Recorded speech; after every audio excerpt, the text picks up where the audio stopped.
आज हम बात करने वाले हैं जॉन कीट्स के एक बहुत ही खूबसूरत टाइमलेस पोएम के बारे में। ये एक ऐसी कविता है जो हमें सिखाती है कि जब दिन बहुत बुरे चल रहे हों, जब निराशा हो, तब भी ब्यूटी और होप को कैसे ढूंढा जा सकता है। और जानते हैं सबसे खास बात क्या है? कीट्स ने ये कविता तब लिखी थी जब वो खुद बहुत मुश्किल दौर से गुजर रहे थे। बीमारी, अपने लोगों को खोने का दुख, और इसी वजह से उनका ये मैसेज कि खूबसूरती में सुकून मिलता है और भी ज्यादा पावरफुल हो जाता है। तो चलिए इस पूरी बातचीत को एक बहुत ही सिंपल लेकिन गहरे सवाल से शुरू करते हैं। सोचिए, एक ऐसी दुनिया में जहां इतना स्ट्रेस है, इतनी अनिश्चितता है, जब दिन मुश्किल लगते हैं, सब कुछ खराब लगता है, तो आखिर वो क्या चीज़ है जो हमें हिम्मत देती है, जो आगे बढ़ने में मदद करती है? अब कीट्स के पास ना इस सवाल का एक बहुत ही शानदार जवाब है, और वो जवाब देते हैं अपनी पोएम की पहली ही लाइंस में।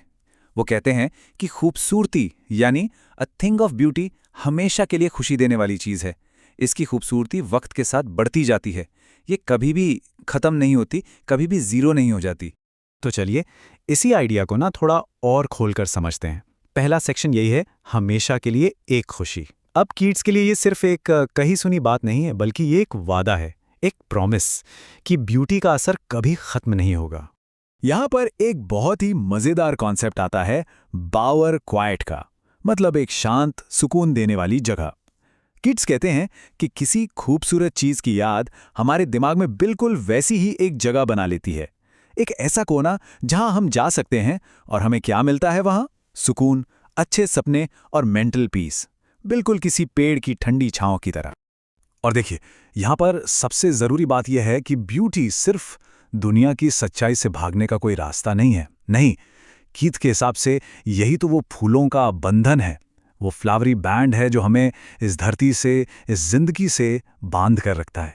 असल में यही वो वजह है जो हमें हर सुबह उठने और आगे बढ़ने की ताकत देती है। ठीक है, तो अब दूसरे सेक्शन में कीट्स कहानी का दूसरा पहलू सामने लाते हैं, वो प्रॉब्लम जिसे इस ब्यूटी को फेस करना है। और वो प्रॉब्लम क्या है? वो है इंसानी दुख दर्द की कड़वी सच्चाई। देखिए, कीट्स ना जिंदगी की मुश्किलों से मुंह नहीं फेरते। वो साफ साफ गिनाते हैं कि हम किन चीज़ों से लड़ते हैं, जैसे मन में भरी हुई निराशा, दुनिया में अच्छे लोगों की कमी, हमारे वो उदास दिन और जिंदगी के वो सारे टेढ़े मेढ़े अंधेरे रास्ते जिन पर हमें चलना पड़ता है। तो इन सारी नेगेटिव चीज़ों को मानने के बाद पोएम एक बहुत ही ज़बरदस्त मोड़ लेती है। कीट्स कहते हैं, हाँ, इन सब के बावजूद भी खूबसूरती का कोई ना कोई रूप आता है और हमारी उदास आत्माओं से उस निराशा के कफन को हटा देता है। ये जो लाइन है ना, यही इस पूरी कविता का दिल है, इसका सेंट्रल मैसेज। तो सवाल ये उठता है कि खूबसूरती के ये रूप आखिर हैं कौन से? वो क्या चीज़ें हैं जो हमें बचाती हैं? अब तीसरे हिस्से में कीट्स हमें यही बताते हैं। वो हमारे आसपास मौजूद खूबसूरती के एग्जाम्पल्स देना शुरू करते हैं, और शुरुआत होती है नेचर से।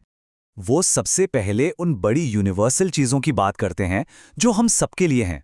सूरज, चांद, पुराने और नए पेड़, वो पेड़ जो भेड़ों तक को छांव देकर आराम देते हैं, मतलब ऐसी ब्यूटी जो किसी के लिए भेदभाव नहीं करती। इसके बाद वो थोड़ा और पास आते हैं जमीन पर और जिक्र करते हैं डैफोडिल्स जैसे फूलों की सिंपल सी ब्यूटी का। ये फूल और इनकी हरी भरी दुनिया मानो जिंदगी का ही दूसरा नाम हो। कीट्स उन चीज़ों में भी ब्यूटी देखते हैं जो हमें आराम देती हैं, जो हमारे सेंसेस को अच्छी लगती हैं, जैसे गर्मी में बहती ठंडी साफ नदियां या फिर जंगल के बीचों बीच महकते हुए जंगली गुलाब। ये वो खूबसूरती है जो सुकून देती है। लेकिन रुकिए, कीट्स के लिए ब्यूटी सिर्फ नेचर तक ही खत्म नहीं होती। नहीं, ये इंसानों की बनाई कहानियों में, उनकी कल्पना में भी बसती है। कीट्स का एक बहुत दिलचस्प पॉइंट है। वो कहते हैं कि हम उन महान हीरोज़ की कहानियों में भी एक अलग तरह की इंस्पायर करने वाली ब्यूटी देखते हैं। वो लोग जिन्होंने किसी बड़े मकसद के लिए अपनी जान दे दी, उनकी बहादुरी की कहानियों में एक ऐसी शान है जो हमें हिम्मत देती है। और फिर वो इस दायरे को और भी बड़ा कर देते हैं। इसमें वो सारी प्यारी कहानियां आ जाती हैं जो हमने कभी सुनी हैं या पढ़ी हैं।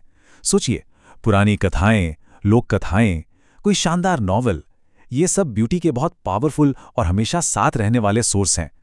और अब हम पहुंचते हैं इस पोएम के क्लाइमैक्स पर, वो जगह जहां कीट्स ब्यूटी को एक डिवाइन यानी कि एक दैवीय जिंदगी देने वाली ताकत बताने के लिए अपने सबसे पावरफुल मेटाफर का इस्तेमाल करते हैं।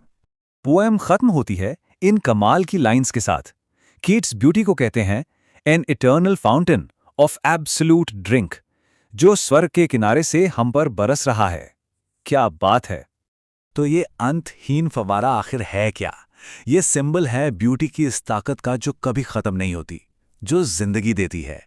कीट्स के लिए ब्यूटी कोई टेम्पररी इलाज नहीं है, नहीं, ये हमारी आत्मा के लिए एक लगातार मिलने वाला पोषण है, एक ऐसा डिवाइन गिफ्ट जो सीधा स्वर्ग से आता है और हमें जिंदा रखता है। तो इस पूरी बातचीत के आखिर में एक सवाल है जिस पर सोचा जा सकता है। वो कौन सी खूबसूरती है हमारे आसपास, नेचर में, कहानियों में? वो कौन सा फूलों का बंधन है जो हमें हमारे उदास दिनों में इस जिंदगी से जोड़े रखता है?